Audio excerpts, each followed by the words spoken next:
Հիմա օրինակ վաճառքում կան խանութում երևի, բայց վաճառքում կան նայում ես Կալաշնիկովի ավտոմատը։ Բայց ինքը որսորդական զենք է, այսինքն ինքը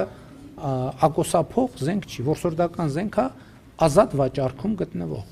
Երբ որ հիմա մենք դա դնենք, նույն տրամաբանությամբ, եթե ես դնեի Կալաշնիկովի ավտոմատի նկար,